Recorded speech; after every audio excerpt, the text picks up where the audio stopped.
Feel সল্টের পরিবর্তে এক নতুন ওপেনারকে সাইন করলো কেকেআর। দুই ওপেনারের মধ্যে দ্বন্দ্ব চলছিল যে কিপার ব্যাটসম্যান সহ প্লেয়ার, তাদের মধ্যে এই প্লেয়ারটাকে কেকেআর নিজের দলে সাইন করলো।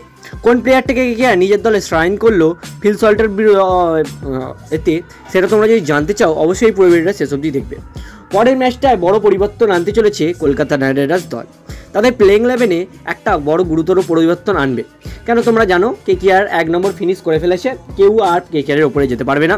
তাই জন্যে এই দুই বড় প্লেয়ার চান্স পেতে চলেছে পরের ম্যাচে। আর এরা যদি ভালো পারফরমেন্স করে কোয়ালিফায়ার 1 আর ফাইনালেও এদেরকে ট্রাই করে দেখা যেতে পারে। কেন কলকাতা নাইট রাইডার্স দেখে নিতে চাইছে যে এই প্লেয়ারগুলো কি খেলতে পারবে। তো এই দুই বড় নিউজ নিয়েই আজকের ভিডিও। ফিল সল্টের পরিবর্তে কে আসছে আর দুই বড় প্লেয়ারের এন্ট্রি হচ্ছে কেকেআর দলে, যাদের তোমরা দেখতে অভ্যস্ত, অনেকদিন ধরে সুযোগ পাওয়ার এরা ডিজার্ভ করে। তো অবশ্যই কলকাতা নাইট রাইডার্সের ফ্যান হলে অবশ্যই এই ভিডিওটা পুরোটা দেখবে। এবছরে কেকেআরের কেমন পারফরমেন্স হচ্ছে সেটা কমেন্টসে অবশ্যই জানাবে। কেকেআর কি এবছর ফাইনালে ওঠার যোগ্যতা আছে সেটাও কমেন্টে অবশ্যই জানাতে ভুলবে না। IPL 2024-এর জন্য কলকাতা নাইট রাইডার্স এই পারফরমেন্সটা ধরে রেখেছে, তোমাদের কেমন লাগলো অবশ্যই কমেন্টে জানাতে ভুলবে না। আর গাইস একটা লাইক করে দেবে যদি কেকেআর টিমকে ভালো টিম মনে করো। চলো গাইস শুরু করা যাক কীভাবে বলছি। প্রথমে গাইস যে দুটো বড় প্লেয়ারের প্রদর্শনী আসার একটা সুযোগ আছে এই পরের ম্যাচটায়, সেটা কথা বলা যাক।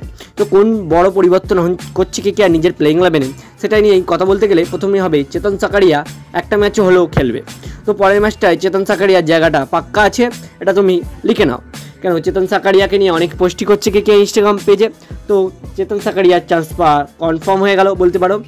আর এই চেতন সাকারিয়া কেমন প্লেয়ার তোমরা কমেন্টে জানাতে অবশ্যই ভুলবে না। আর ফিল সল্টের পরিবর্তে এখন কাউকে নিয়ে আসেনি গাইস, জশোয়া ইংলিশ আর আরও যে উইকেট কিপার ব্যাটসম্যান তাদের কথা চলছিল, কিন্তু তাদেরকে কাউকে নিয়ে আসলো না। এখন অবধি গুরবাজকেই তার উইকেট কিপার হিসাবে কেকেআর খেলাবে পরের ম্যাচগুলোয়।